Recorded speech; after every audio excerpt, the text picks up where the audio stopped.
그들이 예수를 맡음에 예수께서 자기의 십자가를 지시고 해골 히브리 말로 골고다이라 하는 곳에 나가시니 그들이 거기서 예수를 십자가에 못 박을새 다른 두 사람도 그와 함께 좌우 못 박으니 예수는 가운데 있더라. 빌라도가 패를 써서 십자가 위에 붙이니 나사렛 예수 유대인의 왕이라 기록되었더라.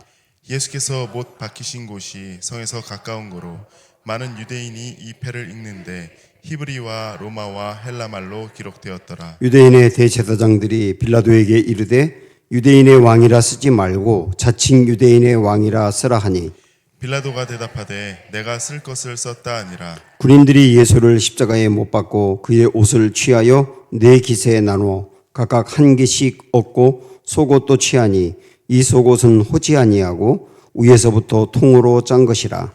군인들이 서로 말하되 이것을 찢지 말고 누가 얻나 제비 뽑자 하니 이는 성경에 그들이 내 옷을 나누고 내 옷을 제비 뽑나이다 한 것을 응하게 하려 함이러라.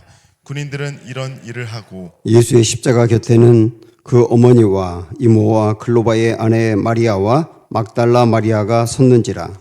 예수께서 자기의 어머니와 사랑하시는 제자가 곁에 서 있는 것을 보시고 자기 어머니께 말씀하시되 여자여 보소서 아들이니이다 하시고. 같이 읽습니다. 또 그 제자에게 이르시되 보라 내 어머니라 하신대 그때부터 그 제자가 자기 집에 모시니라. 아멘. 네 번째 십자가 이런 제목입니다. 보통 어떤 훌륭한 사람의 그 일대기를 기록한 전기라고 있잖아요. 이 전기를 보면 그 사람의 업적에 초점을 두고 이야기를 펼칩니다. 그 사람이 얼마나 놀라운 일을 많이 했는지 업적을 계속 이렇게 부각하는 것이 전기의 기록 방식이죠. 이순신 장군 전기를 보더라도 물론 마지막 그 노량해전에서 죽은 이야기도 있지만 굉장한 승리를 거둔 한산대첩이라든지 명량해전이라든지 이런 것들을 굉장히 길게 또 많이 부각하고 있지 않습니까? 전기가 대부분 그렇거든요. 자, 그런데 만약에 성경을 예수님의 전기라고 한다면 성경에서는 예수님에 대해서 무엇을 강조할까? 그렇게 생각을 한번 해보십시오. 무엇을 강조할까요? 예수님의 그 일대기 중에 가장 초점을 두는 게 죽음입니다. 마치 성경은 예수님의 죽음을 기록하게 하고 죽음의 의미를 알려주는 데 목적이 있는 것처럼 죽음에 초점을 두고 있어요. 구약에 수많은 예언들이 있는데 예수님에 대해서 많은 예언을 쏟아내고 있거든요. 그 중에 직접적으로 예수님에 대하여 300개 정도 예언이 있습니다. 그 예언 중에는 예수님이 태어나실 곳, 어릴 적의 모습, 탄생의 내용들, 그 다음에 예수님의 사역들 이런 것들이 미리 예언이 되고 있지만 상당 부분은 예수님의 죽음과 관련된 예언을 하고 있거든요. 복음서의 마가복음을 보면 전체가 16장인데 그 마가복음은 절반은 예수님의 사역에 대하여 예수님이 병을 고치고 놀라운 일을 행한 그런 사역에 대해서 그리고 절반은 예수님의 죽음에 대해서 기록을 한다고요. 그러니까 어떤 전기가 한 사람, 훌륭한 한 사람의 죽음을 반 정도 분량으로 할애하냐 말입니다. 그런데 이 마가복음은 죽음이 반을 차지했다고. 사도행전은 여러 개의 많은 설교가 나오거든요. 바울의 설교를 포함한 스데반의 설교 등 베드로의 설교도 있고 많은 설교가 있는데 그 설교의 핵심은 누가 설교하든 예외 없이 예수님의 죽음 이야기입니다. 그리고 부활입니다. 부활도 결국은 죽음을 전제로 하고 이루어지기 때문에 결국은 초점은 죽음에 있거든요. 결국은 예수님의 제자들도 누가 설교를 하든 대상이 어떻든 상관없이 주제는 항상 예수님의 죽음이었다는 거예요.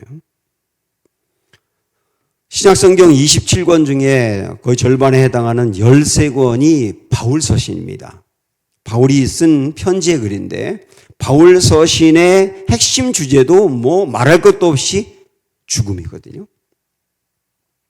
바울도 결국은 설교 형식이기도 하고 어떤 성경은 논문의 형식이기도 하고 어떤 성경은 역사적인 기록을 쭉 하고 있지만 그러나 주제는 변함없이 죽음이에요. 예수님의 죽음.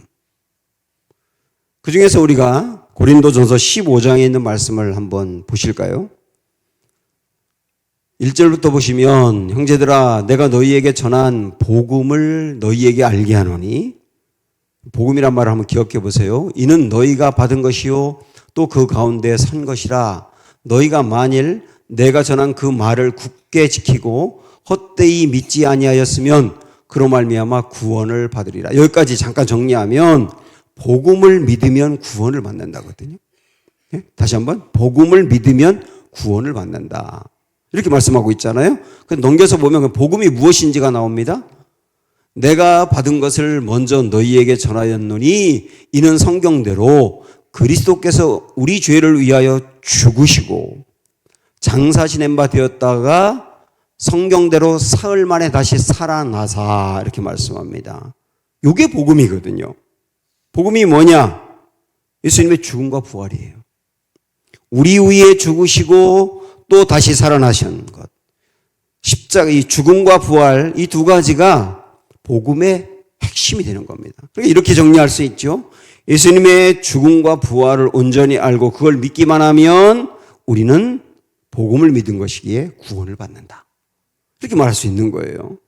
그러니까 바울 서신도, 바울도 끊임없이 강조한 게 예수님의 죽음을 강조한 겁니다. 마지막 성경인 요한계시록은 앞으로 우리가 가야 될 천국의 아름다운 모습을, 영광스러운 모습을 보여주고 있는데 그 요한계시록도 1장은 예수님의 죽음을 이야기하는 것으로 출발하거든요. 자, 이렇게 보면 진짜 성경 안에서 단연 첫 번째 주제는 뭐냐? 예수님의 죽음이라고 할 수 있어요. 첫 번째 주제는 예수님의 죽음이다. 그 의문이 생기지 않습니까? 왜 성경은 예수님의 죽음을 그렇게 강조할까? 질문 한번 해봐야 되잖아요. 왜 이렇게 죽음을 강조할까?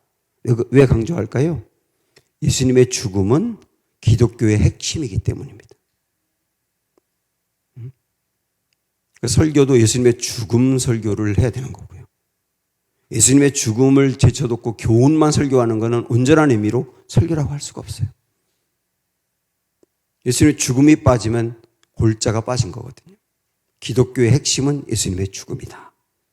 예수님의 죽음은 상징적으로 십자가라고 말합니다. 예수님이 십자가 위에서 돌아가셨기 때문에 예수님의 죽음 곧 십자가거든요. 십자가가 기독교의 핵심이 된단 말이에요. 그럼 이걸 우리 마음에 새기시면서 왜 십자가가 우리에게 필요한지 오늘도 요한복음 19장에 있는 예수님이 십자가에 돌아가시는 장면을 보면서 한번 우리가 생각을 해보려고 합니다. 먼저 십자가가 필요하지 않은 사람은 없다. 우리 한번 그걸 생각하면서 말씀을 보죠. 십자가가 필요하지 않은 사람은 없다. 오늘 본문에 보면 대제사장을 비롯한 유대인들이 예수님을 어떻게 해서든지 십자가에서 못 박혀 죽게 하기 위해서 혈안이 돼 있어요. 그래서 빌라도에게 고발하고 빌라도는 예수님을 신문한 다음에 예수님에게서 어떤 죄도 찾지 못해서 예수님을 석방하려고 했는데도 불구하고 유대인들이 계속 빌라도에게 압박을 가하는 겁니다. 협박하면서 압박을 가하니까 결국 빌라도도 무릎을 꿇어버리거든요. 그리고 예수님을 너희들 마음대로 십자가에 못 박아 하고 내주게 되었습니다. 우리 16절부터 한번 볼까요? 이에 예수를 십자가에 못 박도록 그들에게 넘겨주니라. 그들이 예수를 맡음에 예수께서 자기의 십자가를 지시고 해골 히브리 말로 골고다이라 하는 곳에 나가시니 그들이 거기서 예수를 십자가에 못 박을세. 그들은 유대인들이죠. 못 박혔다 그 말인데 예수님이 십자가에서 둬서 돌아가신 것을 상징적으로 못 박혔다 그렇게 말합니다. 그래서 못 박혔다는 말은 예수님이 십자가에서 돌아가셨다 그렇게 이해하면 됩니다. 유대인들이 예수님을 증오해서 십자가에 못 박은 중요한 이유는 뭐냐면 유대인들은 메시아를 기다렸거든요. 근데 그들이 기다린 메시아는 누구냐면 의인을 죄인으로부터 구원해내는 사람이었어요. 의인을 죄인으로부터 구원해내는 사람. 그들이 생각하는 의인은 유대인들이고 그들이 생각하는 죄인은 로마 사람이었거든요. 그래서 죄인인 로마로부터 의인인 우리들을 건져내는 사람이 메시아라고 생각을 한 거예요. 그래서 그 메시아를 기다렸습니다. 한때 그들은 예수님이 그럴 뿐이라고 생각하고 예수님에게 기대를 걸었어요. 예수님이 우리의 메시아 그리스도구나 라고 생각을 했습니다. 그런데 결정적으로 예수님이 그들이 생각하는 메시아가 아니라고 단정하게 됩니다. 왜냐하면 예수님은 그들이 생각할 때는 의인을 죄인으로부터 건져내는 메시아를 원했는데 예수님은 모든 사람은 다 죄인이고 메시아는 그 모든 죄인들을 죄에서 건져내어 구원받게 하는 분이라고 선포했기 때문이에요. 모든 사람, 유대인을 포함하여 모든 사람이 다 죄인이기 때문에 그들의 죄로부터 건져내는 거, 그게 예수님이 오신 목적이고 이게 메시아가 할 일이라고 선포하셨기 때문이에요. 로마로부터 건져내는 것도 중요하지만 우선 죄로부터 구원받게 하는 게 내가 온 목적이다라고 말하니까 이들은 실망을 한 겁니다. 그들이 기대했던 대로 로마에서 건져낸 사람이 아니라는 것에 실망을 하기도 했지만 자기들을 로마 사람과 똑같은 죄인으로 단정한 것에 실망하기도 한 거예요. 그래서 실망이 증오로 바뀌어서 십자가에서 예수님을 못 박게 된 것이죠. 자, 이 이야기를 통하여서 예수님은 유대인들에게 너희들은 의인이고 로마 사람들은 죄인이고 그럼 너희들은 의인이기 때문에 구원이 필요 없는 사람이네. 그게 아니야. 너희들도 똑같이 죄인이야. 너희들도 구원이 필요해. 그걸 거듭 이야기하신 거예요. 거듭. 결국 그것 때문에 십자가에 돌아가셨는데 이 이야기를 통하여 우리가 알 수 있는 건 뭐냐면 예수님은 분명히 그러시는 거예요. 십자가가 필요하지 않은 사람은 아무도 없다. 십자가가 필요하지 않은 사람은 아무도 없다. 결국 이 이야기를 하시는 겁니다. 유대인 당신들도 마찬가지야. 십자가가 필요하지 않을 만큼 의로운 사람은 없다. 우리에게도 똑같이 말씀하시는 거예요, 지금. 예수님이 십자가에서 돌아가실 때 이 위에 십자가에 패가 있었다고 나오죠? 패. 한번 그거 말씀 보세요. 빌라도가 패를 써서 십자가 위에 붙이니 나사렛 예수 유대인의 왕이라 기록되었더라.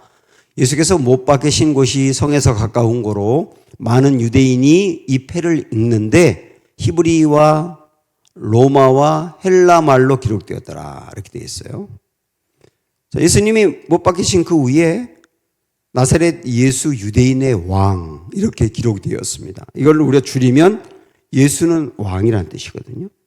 예수는 왕. 그게 빌라도가 쓴 것이지만 빌라도가 썼지만 예수님을 정확히 거기 표현한 거예요. 예수는 왕이라는 거예요. 왕이라고 하는 말은 통치자라는 얘기인데 죄라고 하는 것부터 건져내어 그들을 구원의 길로 이끌어가 영원히 구원받게 하는 왕이라는 뜻이지 않습니까? 그런데 예수 왕, 예수는 왕 이렇게 썼는데 그 말이 여기 보면 히브리와 로마와 헬라 말로 기록되었다 그랬죠. 히브리는 유대인들이 쓰는 이스라엘의 언어고 로마어는 뭐 말할 것도 없이 세계를 지배하고 있는 로마 사람들의 언어죠. 그리고 헬라는 문화적으로 그때 당시 세계를 지배하고 있던 말입니다. 헬라어거든요. 그리스어죠. 그리스어. 이 세 가지로 쓴 것을 통하여 우리에게 의미를 알려주는 거예요. 결국 예수님의 십자가가 로마와 헬라와 히브리 모든 사람들의 왕임을 선포하시는 거죠. 결국은 그렇다면 온 인류의 왕이라는 의미지 않습니까? 온 인류의 왕, 로마와 히브리와 헬라의 왕이라고 하는 말은 온 인류의 왕인데 온 인류의 왕으로서 그들을 건져내기 위해서 십자가를 짊어지고 있다 그 얘기입니다. 그걸 통하여서 온 인류 중에 십자가가 필요하지 않은 사람은 없다. 이것을 보여주는 거 아닙니까? 모든 사람이 다 십자가가 필요하다 그 얘기죠. 예수님의 족보를 우리가 잘 알고 있어요. 마태복음 1장에 보면 여러 족보 이야기들이 쭉 있는데 그중에 다윗 이야기가 나옵니다. 보통 이 다윗도 예수님의 그 조상이었기 때문에 육체적인 조상이었죠. 거기 이름이 들어가는데 보통 다른 사람들은 이런 식으로 기록하지 않습니까? 아브라함이 이삭을 낳고 거기까지 딱 얘기하고 끝이에요. 그 다음에 이삭은 야곱을 낳고 그것으로 끝. 야곱은 유다와 그의 형제들을 낳고 그렇게 끝. 누가 누구를 낳았다 이렇게 계속 전개해 가다가 다윗의 대목에 와서는 이렇게 기록해요. 말씀 한번 보십시오. 다윗은 우리아의 아내에게서 솔로몬을 낳고 이렇게 기록을 합니다. 여러분 다윗이 얼마나 유대인들에게 존경받는 사람인지 아시죠? 지금도 이스라엘 성지순례 가서 예루살렘에 가면 다윗의 무덤이 있거든요. 그 무덤에 들어가기 전에 반드시 지켜야 될 것들이 있어요. 일단 선글라스를 벗어야 됩니다. 그리고 모자를 벗어야 돼요. 그리고 거기 들어갈 때 이렇게 숙이고 들어가야 되고 그러도록 문이 만들어져 있고요. 그 들어가서는 절대로 사진을 찍으면 안 되고 이야기하면 안 됩니다. 큰일 납니다.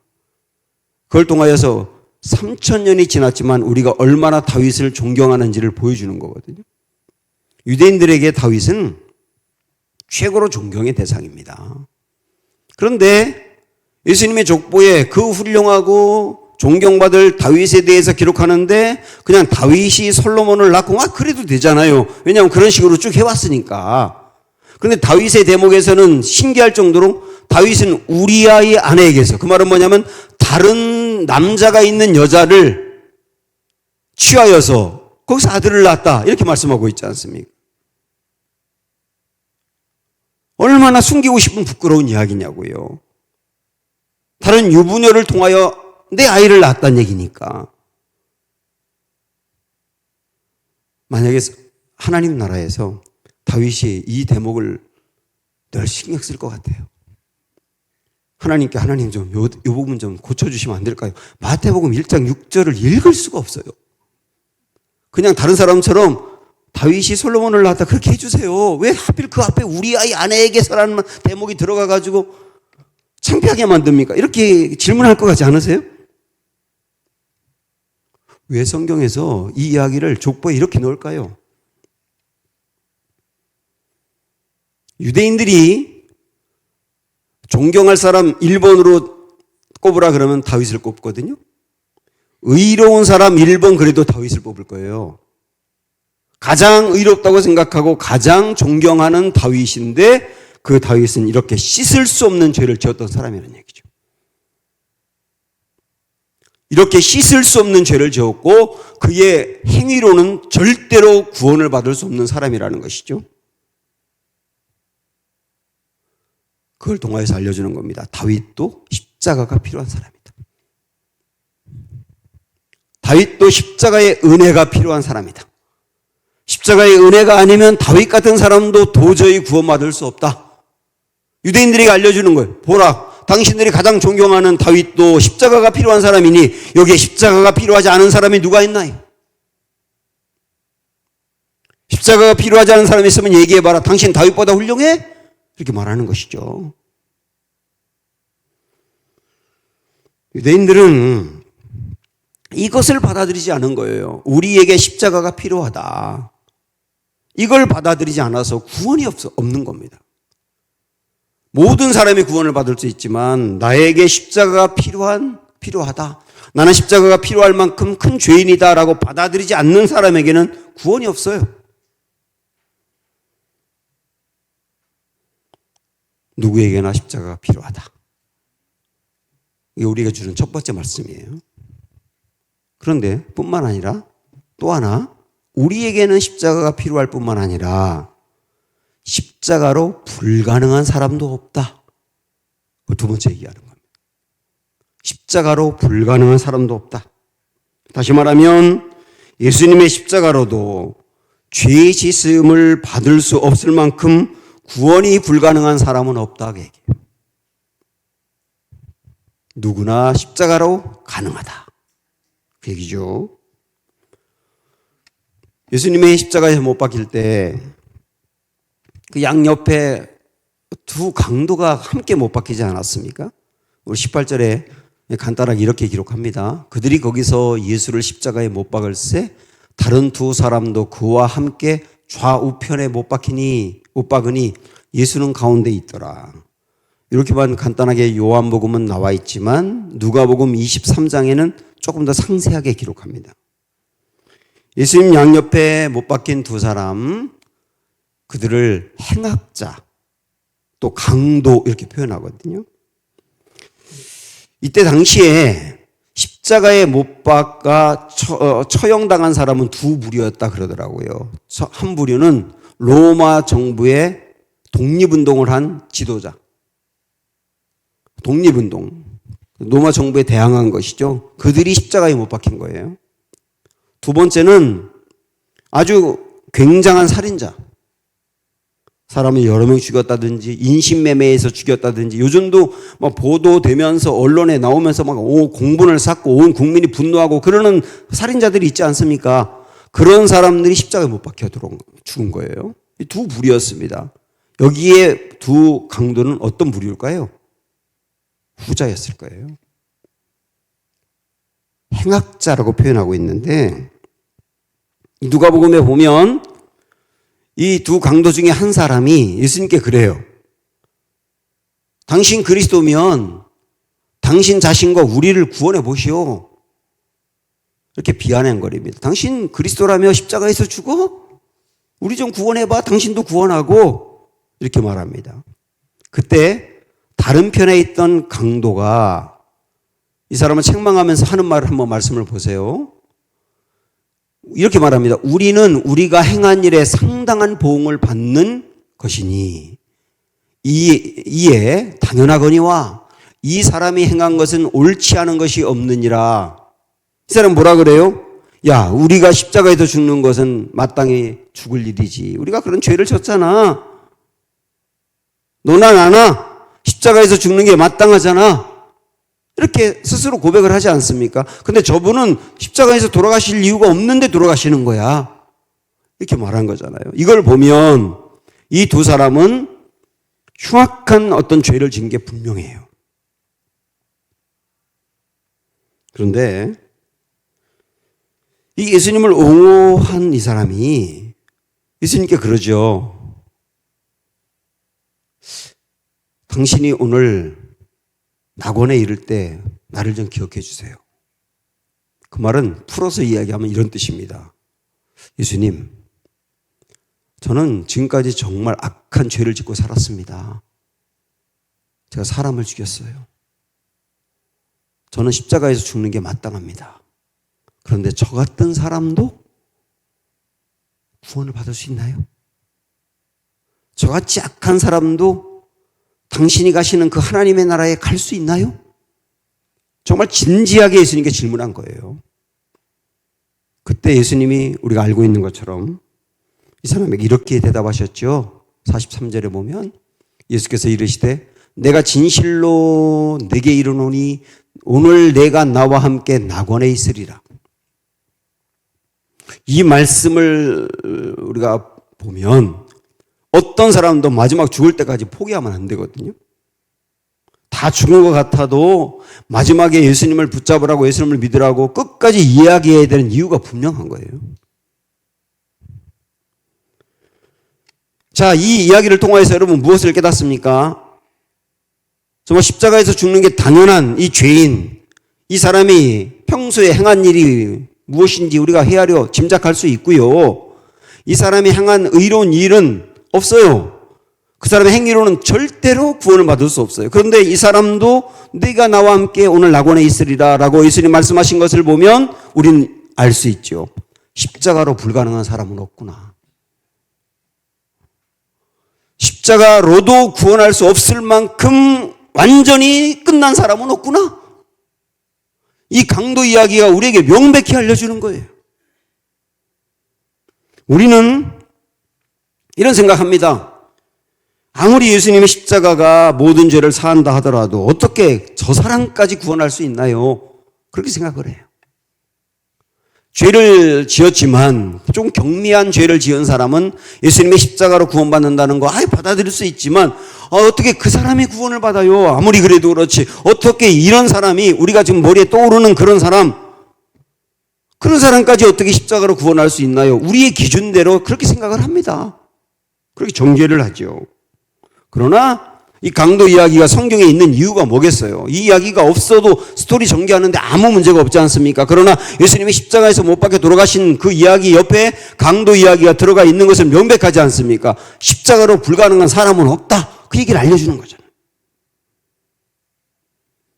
사실 다윗도 앞에서 우리가 봤습니다마는 다른 남자가 있는 여자 유부녀를 취하여서 강압적으로 취했지 않습니까? 왕의 권력을 가지고 위력으로, 그리고 아이를 낳았잖아요.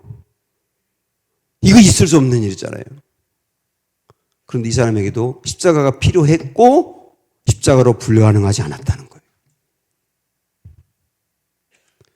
예수님의 족보에 5명의 여자 이야기가 들어가는 거 아시죠? 다말, 라합, 룻, 그리고 우리아의 아내라고 표현했지만 이름은 밧세바지요. 그리고 마지막에 마리아 이렇게 들어갑니다. 의례적으로 여성들의 이름이 유대인들의 족보에는 안 들어가게 되어 있는데 여기 의례적으로 여성들의 이름이 들어갑니다. 그리고 이 여성들 중에 마리아를 제하고 나머지 4사람은 이방인들이었어요. 밧세바도 헷사람이거든요. 히타이트족이거든요. 히타이트족. 이방인이라고요. 유대인들은 이때 당시에 이방인들은 절대로 구원을 못 받는다고 생각했어요. 그들이 생각할 때 절대로 구원을 못 받는다고 생각하는 여인들 4명이 예수님의 족보에 들어갔다고요. 예수님의 할머니가 되었단 말입니다. 그리고 이들의 면면을 보면 여러분도 잘 아시지만 다말, 시아버지 사이에서 쌍둥이를 낳았어요. 좀 구체적으로 말씀드리려고 해도 제가 부끄러워가지고 말 못하겠어요. 라합, 기생 출신이에요. 룻, 일찍 남편을 잃어버리고 이방 여인으로서 과부가 되어서 유대의 사이에서 산 사람이죠. 비련의 여인이죠. 불의하진 않지만. 밧세바, 다윗 사이에서 아이를 낳는, 있을 수 없는, 태어날 수 없는 아이가 태어난 것이요. 자, 이런 이야기들이 성경에 이렇게 기록이 됐단 말이에요. 그 예수님의 족보에 이 여인들의 이름이 들어갑니다. 왜 이 여인들의 이름을 넣었을까요? 예수님은 바로 이런 사람을 건져내기 위해서 오셨다는 것을 보여주는 거죠. 도저히 유대인들이 생각할 때 구원이 불가능한 사람들, 이방인들, 그 사람들을 건져내기 위해서 예수님이 오셨다. 도저히 그들의 행한 일이 불의해서 입에 담기도 어려울 정도로 흉악하지만 그런 사람들을 건져내기 위해서 우리 예수님 오셨다. 실제 예수님은 그런 사람들을 건져내기 위해서 십자가 지셨다. 그래서 우리는 알 수 있어요. 십자가로 불가능한 사람은 없구나. 여기에 여러분이 이름이 들어간다고 생각하시면 아멘. 예수님의 십자가로 불가능한 사람이 없다. 필요하지만 예수님의 십자가가 다 필요하지만 불가능한 사람도 없다. 예수님의 십자가로 충분하다. 그걸 우리에게 보여주는 거죠. 골고다 언덕에 3개의 십자가가 있었습니다. 중앙에 예수님, 양옆에 강도. 그런데 유심히 보면 그 옆에 십자가가 하나가 더 있어요. 4번째 십자가입니다. 근데 가만히 쳐다보니까 그 4번째 십자가에는 사람이 달려있지 않아요. 사실 그 십자가는 내가 달렸어야 될 십자가인 거예요. 강도들 옆에 그 십자가가 있는 것은 강도들과 똑같이 십자가에서 죽어야 마땅하다는 것을 보여주는 거죠. 그런 나였던 것이죠. 그 십자가에 내가 매달려 있었어야 되는 거예요. 그런데 예수님이 나 대신 십자가에서 못에 박히셨기 때문에 내가 십자가에 매달리지 않아도 되게 된 거예요. 내가 십자가에서 내려오게 된 것이죠. 예수님이 만약에 십자가를 거부했다면 내가 십자가에서 죽었어야 되는 거예요. 예수님의 십자가를 보시며 하나님은 마치 내가 십자가에서 이미 못을 박히는 것처럼 간주하시는 거예요. 내가 마치 죄를 지은 적이 한 번도 없는 사람인 것처럼 인정하시는 거예요. 예수님의 십자가를 보면서 하나님은 나를 그렇게 보신단 말이에요. 죄를 지은 적이 한 번도 없는 사람인 것처럼 나를 간주하신다고요. 그럼 믿음이라는 게 뭔지 아십니까? 하나님이 해주신 것을 그렇다고 받아들이는 게 믿음인 거예요. 하나님이 나를 대신하여 예수님의 십자가 돌아가시게 함으로 죄 없는 사람처럼 여겨주신 그것을 그렇다고 마음으로 받아들이는 게 믿음이고 이게 구원인 거예요. 그래서 내가 죄 사함 받은 것을 받아들이고 내가 죽은 것을 받아들이고 내가 죄값을 이미 치른 것을 받아들이는 것이죠. 이게 구원이란 말이에요. 우리가 예수님으로 인해 십자가에 못 박히지 않아도 된 거예요. 내가 십자가에 못 박히려고 할 필요가 없어요. 예수님이 하셨으니까. 그러나 이 은혜를 받은 우리는 십자가를 짊어지고 가려고는 해야 합니다. 이것도 어떤 책임이나 의무 때문이 아니라 내가 네 번째 십자가에 못 박혀야 될 사람인데 예수님이 대신 짊어지심으로 내가 못 박히지 않은 그 은혜가 내 안에 살아나서 이 감사와 감격으로 나도 십자가 지고 가야 되겠다. 이렇게 나가야 된단 말입니다. 우리가 짊어져야 될 십자가가 무엇일까요? 오늘 예수님이 십자가에서 돌아가시는 이야기 끝부분에 예수님의 옷을 나누는 이야기가 나옵니다. 우리 그 말씀 한번 먼저 읽어보죠. 군인들이 예수를 십자가에 못 박고 그의 옷을 취하여 네 깃에 나눠 각각 한 깃씩 얻고, 여기 옷은 겉옷을 말하는 겁니다. 겉옷을 네 등분으로 해서 각각 나눠 가졌단 말입니다. 근데 그 다음에 속옷도 취하니 이 속옷은 호지 아니하고 위에서부터 통으로 짠 것이라 군인들이 서로 말하되 이것은 찢지 말고 누가 얻나 제비 뽑자 하니, 이는 성경에 그들이 내 옷을 나누고 내 옷을 제비 뽑나이다 한 것을 응하게 하려 함이로라 군인들은 이런 일을 했다. 이렇게 나옵니다. 자, 여기 예수님 옷 얘기가 나오는데요. 예수님의 겉옷은 빌라도가 유대인의 왕이라고 하니까 왕이 입는 옷을 입혀야 돼. 그리고 자주색 옷을 입힌 거예요. 왕이 입는 옷. 그 옷은 상당히 비싼 겁니다.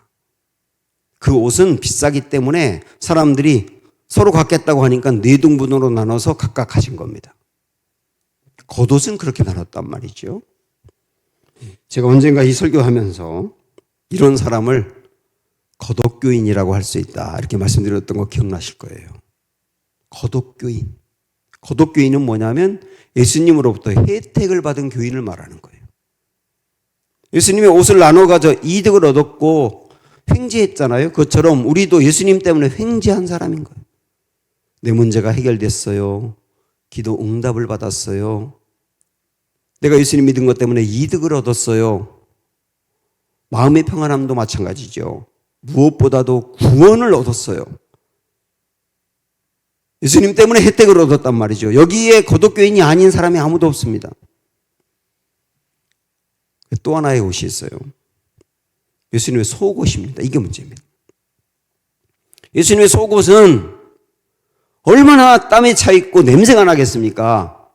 수많은 피와 땀을 흘렸지 않습니까? 흙에 뒤범벅됐잖아요. 그 예수님의 옷은 더러워요. 속옷은 갖고 싶지 않아요. 값도 나가지 않는 옷입니다. 그거 가져가 봤자 아무런 이득이 없어요. 뭐 누가 예수님을 흠모하고 이거 평생 간직해야지 그럴 사람이 아니잖아요. 이 군인들은. 그러니까 어떻게 했느냐면 제비를 뽑았다고 나옵니다. 나누지 못해서 제비를 뽑았다 그 얘기인데, 저는 이거를 이렇게 묵상하면서 이들이 제비 뽑은 이유가 뭐냐? 야, 이 속옷은 누가 가질까? 네가 가져. 나 싫어, 안 가져. 네가 가져. 그러니까 야, 제비 뽑아서 걸리는 놈이 갖는 거야? 하고 뽑은 게 이거 아닐까 싶어요. 그리고 한 사람이, 그 제비 뽑힌 사람이 속옷을 가지면서 얼굴을 찡그렸을 거예요. 아이씨, 왜 내가 걸려가지고. 이런 식이죠. 여기서 우리는 속옷 교인을 보는 거예요. 속옷 교인이 누구냐? 예수님의 깊은 곳. 속옷은 은밀한 것을 가리는 것처럼 예수님의 깊은 것까지 헤아리는 사람. 그리고 예수님을 믿는 것이 하나도 이득이 안 돼요. 예수님 믿는 것 때문에 어려움을 당해요. 양보를 해야 돼요. 혜택이 없어요, 당장. 오히려 예수님 믿는 것 때문에 고난을 당해요. 그래도 묵묵히 예수님 붙들고 나아가는 사람, 이런 사람이 소곡교인이 아니겠나. 거독교인은 누구나 되려고 합니다. 예수님이 더 혜택을 얻으니까요. 그러나 소곡교인이 되는 것은 싫어합니다. 그러나 어쩌면 소곡교인이 되는 게 예수님의 십자가를 짊어지고 가는 것과 같은 게 아닐까, 그런 생각을 해봅니다. 저는 지난주에 캄보디아 선교를 다녀왔습니다. 그곳에서 두 분의 아주 귀한 장로님들을 만나게 됐어요. 한 장로님은 교장 선생님으로 평생 한국에서 학생들을 가르치다가 은퇴하고 캄보디아에 가서 학교를 세우며 선교하는 분입니다. 이분이 교사로서 큰 상을 받았는데 2천만 원의 상금을 받았답니다. 그때 이 수상 소감을 이야기하면서 이 2천만 원은 교육의 혜택을 받지 못하는 곳에 학교를 짓는 데 쓰겠습니다, 이렇게 선포했다는 거예요. 그리고 캄보디아가 교육적인 혜택이 너무 약한 곳이기 때문에 거기에 자기가 은퇴하고 내려가서 그걸 가지고 유치원을 세우고, 그 다음에 초등학교, 중학교, 고등학교를 세워서 지금은 200명의 아이들이 학교에서 공부하고 있어요. 교회도 거기 있고요.